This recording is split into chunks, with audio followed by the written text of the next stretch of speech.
बसंत ऋतु जब आती है, हरियाली छा जाती है, पीले पीले फूल खिले, धरती खुश हो जाती है।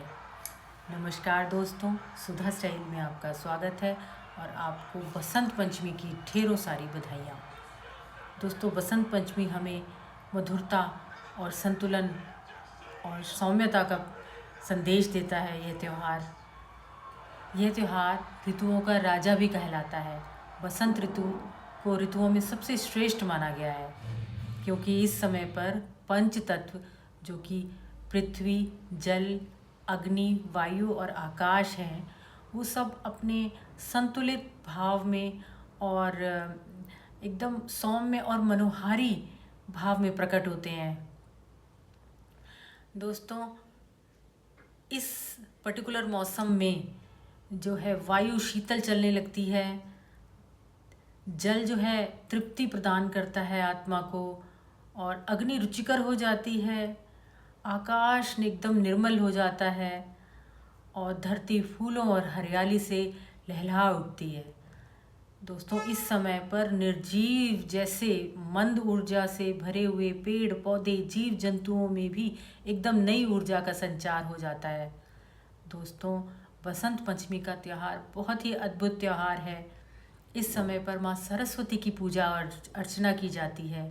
माँ सरस्वती को बुद्धि और विवेक की और प्रज्ञा की देवी कहा जाता है। वह हमें नए तरीके से जीवन जीने का संदेश देती है। उनका जो वाहन हंस है, वो हमें विवेकशीलता का संदेश देता है।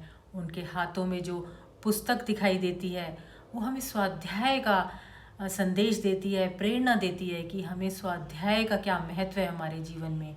स्वयं को अपने ज्ञान को हमेशा ज्ञानवर्धन करते रहना, ज्ञान को बढ़ाते रहना, ऐसा संदेश देती है। जो उनके श्वेत वस्त्र हैं, वो हमें सात्विकता, पवित्रता का भाव रखने के लिए प्रेरित करते हैं, जो कि हम सब के अंदर होना चाहिए और होता तो है, उसे उजागर करना चाहिए। और जो उनकी वीणा है, वो मधुरता और संतुलन का संदेश देती है। जीवन में मधुर रहना कितना आवश्यक है, ये हमें उनकी वीणा से संदेश मिलता है, जो उसके मधुर स्वर हैं। तो दोस्तों, ये कुल मिलाकर के ये बसंत पंचमी का त्यौहार बहुत ही अद्भुत है। इस त्यौहार पर हम पीले वस्त्र पहनते हैं और पीले पुष्प, पीली मिठाई, पीले फलों और ख़ास तौर पर पीले चावलों का प्रसाद बनाया जाता है। तो बहुत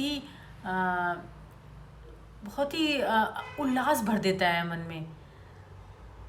तो दोस्तों, हमें चाहिए कि जैसे कि जीव जंतु, पेड़ पौधों के निर्जीव उनकी ऊर्जा में एकदम से नया ऊर्जा का संचार हो जाता है, ऐसे ही हम भी अपने भीतर की ऊर्जा को, सात्विकता को और एनर्जी को, अपने भीतर में छुपी हुई जो एनर्जी है, जो कि मंद पड़ी हुई है, उसको उजागर करें, उसको एनर्जाइज करें और समाज के लिए, अपने लिए, सबके लिए हम कुछ ना कुछ अच्छा कार्य करने के लिए तत्पर रहें।